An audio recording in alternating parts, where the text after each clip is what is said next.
È da un po' di tempo che sta nascendo dentro di me un grande amore per i microfoni a condensatore col diaframma piccolo. Come sai, io amo l'Octava MK01201, che è il microfono che più di tutti utilizzo soprattutto per far video qui su YouTube, ma ne sto per testare altri. Uno tra tutti, e oggi facciamo l'unboxing, è questo, ovvero il Behringer B5. Qualche giorno fa ho comprato su Amazon il Behringer B5 proprio perché mi stava tentando da tanto tempo sia per il prezzo sia per le caratteristiche, un microfono che volevo assolutamente testare. Oggi facciamo un unboxing e presto, molto presto, farò un test, nel momento in cui lo utilizzo un po' farò un test e lo comparerò anche con l'Octava MK01201 e con il T-Bone SC140, ok?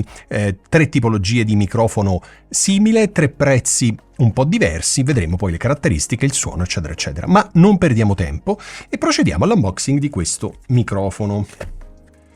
Allora, io ti lascio il link in descrizione di questo microfono perché il prezzo, lo sai, su Amazon varia tantissimo, quindi dovrebbe costare intorno ai 70 euro più o meno, però a volte il prezzo è molto più alto, altre volte più basso, lo sai come funziona con Amazon. Ok, apriamolo.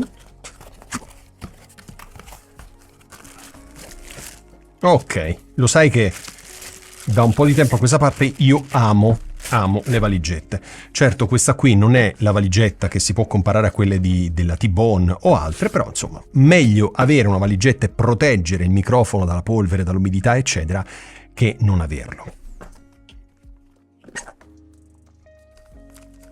Le istruzioni, che come sai vanno lette sempre. Poi cosa abbiamo? Abbiamo questo per attaccare il microfono a un'asta e dentro c'è anche l'adattatore, ok? Quindi che tu abbia il 5.8, 3.4, se non ricordo male, sto sparando numeri a caso, no, non è vero, dovrebbero essere questi, questo qui dovrebbe andare bene, molto comodo. Questi sono accessori, io ce n'ho 1 miliardo di questi, però fanno sempre comodo, soprattutto perché li lascio poi attaccati alle varie aste, quindi non li sposto. Chissà come era messo, così. Ok. Poi abbiamo una spugna.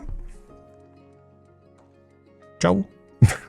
Molto piccola. E abbiamo il microfono. È piccolissimo.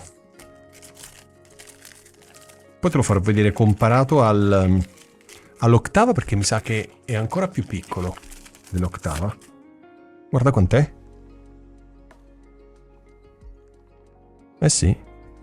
Scusa, adesso lo so che tu non lo stai vedendo. No, è simile.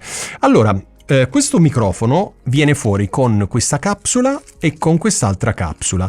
Allora, questa qui è una capsula cardioide, questa qui omnidirezionale. Perché questo? Perché questa tipologia di microfoni, ovvero i microfoni a condensatore con diaframma piccolo, diaframma o membrana piccola, sono utilizzati molto, soprattutto per microfonare archi, piatti della batteria, cori e quant'altro, per cui ci sta che immagina di voler microfonare dall'alto dei piatti della batteria, tu puoi usare l'omnidirezionale, oppure puoi microfonare un coro, mettere questo microfono al centro e quindi fare in modo che riprenda tutto a 360 gradi, oppure puoi restringere molto il campo utilizzando ovviamente la capsula cardioide, che è quello che farò io, perché io mi occupo di voce parlata, di podcast, quindi non mi interessa e non ho nessuna competenza ovviamente sulla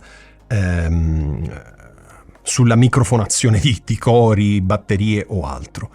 Qui abbiamo uno switch, questo switch ha 3 posizioni, flat, passa alto e attenuatore a meno 10 dB, quindi puoi usare o il filtro passa alto, quindi eliminando tutte le frequenze bassissime che danno soltanto fastidio, magari nelle quali ci sono rumori di fondo, tipo ventilatore, ventole della luce, eccetera, eccetera, o nel caso tu stia microfonando fonti sonore molto molto forti, hai un attenuatore a meno 10 dB. Ora, perché non tutte e due insieme? Cioè, perché non posso sia fare un filtro passalto che un attenuatore? Altri microfoni, poi te lo farò vedere, hanno entrambi.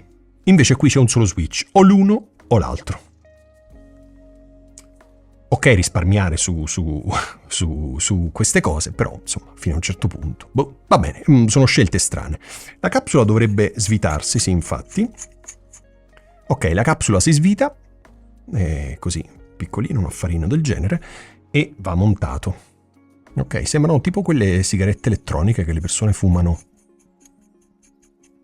Ok, allora, un microfono a condensatore, un microfono con diaframma piccolo ed è un microfono che io utilizzerò come per l'Ottava, messo qui fuori dall'inquadratura per riprendere la voce. È un microfono dove ho trovato pochissime informazioni in rete. Su YouTube non ho trovato quasi nessuno che parlava di questo microfono. Siccome mi ha un po' incuriosito, ho cercato di prenderlo. Appena ho trovato un prezzo decente, adesso lo testerò e lo proverò. Tu l'hai mai provato per caso questo microfono? Un microfono strano, sembra veramente, li chiamano pencil apposta per questo, no? Vedi? È strano, fermiamo. Bellissimo. Allora, la spugnetta sopra, io ti dico la verità, non uso la spugna. Per esempio l'Ottava MK01201 che è qui sopra di me è senza spugna. Perché io sono della scuola di pensiero che se il microfono lo sai posizionare nel modo corretto e sai parlare nel microfono nel modo corretto, non hai bisogno della spugna. Perché inevitabilmente la spugna, anche se di buona qualità, tende a modificare il suono. Ok? Siccome questo microfono qui, l'Ottava, suona benissimo secondo me, non voglio modificarlo neanche un minimo, ok? Poi, se questo qui magari ha delle frequenze alte, troppo predominanti, magari mettergli la spugna per sculirlo leggermente potrebbe essere un'alternativa, ma non lo so, preferisco poi farlo in post, se è il caso. Va bene, niente che dirti, volevo fare questo video, volevo farti vedere questo e lo testerò e poi vedrai diversi video nei quali appunto comparo questo microfono con altri, ma ho intenzione di comprarne tanti di microfoni così, pencil microphone, perché mi piacciono veramente tanto e sono molto più indicati in uso al chiuso in studio rispetto ai microfoni a fucile o a mezzo fucile. Quelli lì sono meravigliosi, suonano benissimo all'esterno o in ambiente trattato, ma all'interno i microfoni questi qui sono perfetti.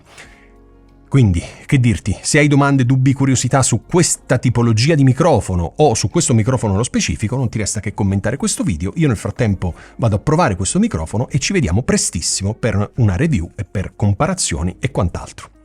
Ciao, alla prossima settimana!